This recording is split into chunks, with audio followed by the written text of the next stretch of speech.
बाबा ने कहा, ठीक है, चलो खंडहर के पीछे चलते हैं। दोनों चलते हुए खंडहर के पीछे गए। बाबा और केविन कुएं के ऊपर खड़े हो गए। केविन को डर लग रहा था। केविन ने कहा, बाबा इस कुएं में तो बहुत अंधेरा है। बाबा समझ गए कि केविन डर रहा है। बाबा ने कहा, तुम वापस अपने घर चले जाओ, मैं अकेले ही चला जाता हूँ। केविन ने कहा, नहीं नहीं, मैं तो यूं ही कह रहा था, मैं भी आ रहा हूँ। बाबा ने कहा, तो चलो मेरे साथ कूद जाओ। दोनों एक साथ कुएं में कूद गए। दोनों नीचे की तरफ गिर रहे थे। केविन को बहुत डर लग रहा था। उसने बाबा से कहा, बाबा मुझे नहीं आना, मुझे वापस बाहर जाना है।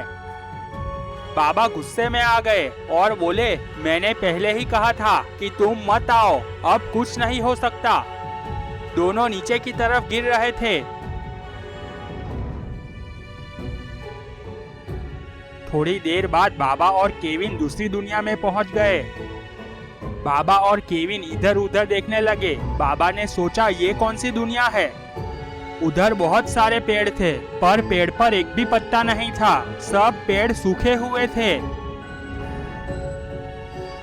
केविन ने बाबा से कहा, बाबा मुझे वापस अपनी दुनिया में जाना है। बाबा केविन के पास गए और एक चांटा मार दिया। बाबा ने कहा, डर लग रहा है तो यहाँ आया ही क्यों? अब जब तक गुल्ली बुल्ली शॉन और रॉड मिल नहीं जाते तब तक चुप रहना। केविन कुछ नहीं बोला। तभी जोर जोर से आवाज आने लगी, जैसे कोई डायनासोर चलकर आ रहा हो। बाबा और केविन पीछे मुड़े तो देखा और चौंक गए। सामने दो बड़े मॉन्स्टर खड़े होकर उन्हें ही देख रहे थे। बाबा और केविन मॉन्स्टरों को देखते रह गए। अरे ये क्या? केविन तो डर के मारे बेहोश होकर नीचे गिर गया। बाबा ने मॉन्स्टर